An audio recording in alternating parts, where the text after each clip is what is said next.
जी तो प्यारे बच्चों, 2024 में एक सवाल आया, why carbon dioxide is called green house gas. ये सवाल पेज नंबर 123 से लिया गया और ये चैप्टर था चैप्टर नंबर 14, द एटमॉस्फेयर। इस चैप्टर से अमूमन 4 सवाल बोर्ड में आते हैं, याद रखिएगा। चलें इसका जवाब मालूम करते हैं।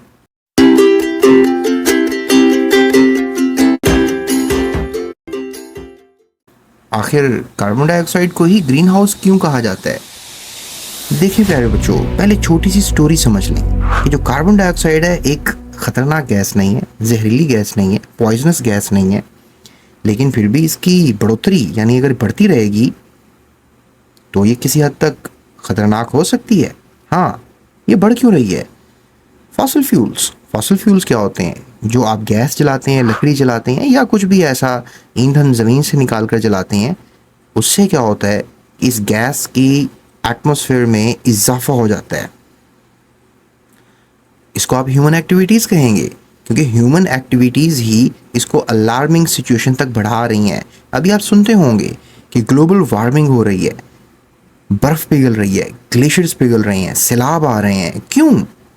क्योंकि कार्बन डाइऑक्साइड, क्योंकि गाड़ियाँ भी जो गैस निकालती हैं अपने अंदर से, वो तकरीबन 100% नहीं तो 90% कार्बन डाइऑक्साइड ही होती है।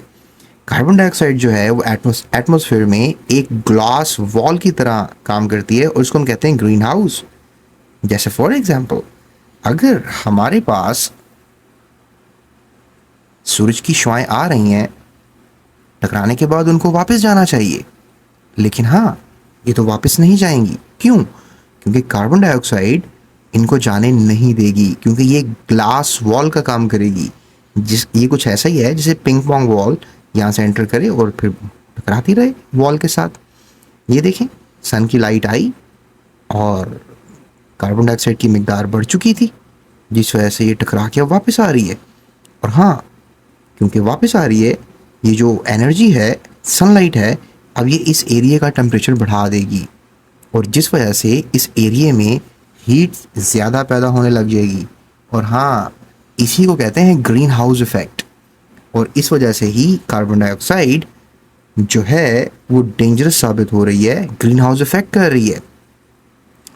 जो अभी मैंने आपको शुआएं दिखाई हैं, इन शुआओं को यूवी रेस कहा जाता है या यूवी रेडिएशंस कहा जाता है। और जब ये ज़मीन के साथ टकरा जाती हैं यूवी रेडिएशंस, तो ये बन जाती हैं आईआर रेडिएशंस। जब आई तो यूवी थी और जब टकरा के वापस जा रही हैं तो they are IR, infrared radiations. आप सोच रहे होंगे यूवी रेडिएशन तो ज़मीन तक आते ही नहीं है, उसको तो ओजोन ब्लॉक कर देता है। लेकिन हाँ, ख़तरनाक यूवी रेडिएशंस को ओजोन ब्लॉक कर देता है, लेकिन जो रेडिएशंस हमारे लिए बेनिफिशियरी होती हैं वो ज़मीन तक ज़रूर आती हैं और उनको भी आप यूवी रेडिएशंस कह सकते हैं, लेकिन ये फ्रेंडली यूवी रेडिएशंस होती हैं। यूवी का मतलब होता है अल्ट्रा वायलेट रेडिएशंस। चलें, मैंने अब आपके काफ़ी मिनट्स ले लिए। जवाब क्या होगा? Why carbon dioxide is called green house gas? इसका जवाब मैं आपको बताता हूँ। इसका जवाब आप यहाँ से ले सकते हैं प्यारे बच्चों। यहाँ से when concentration of carbon dioxide increases, less energy is lost from the surface of the earth. Therefore, temperature of the earth surface gradually aista increases.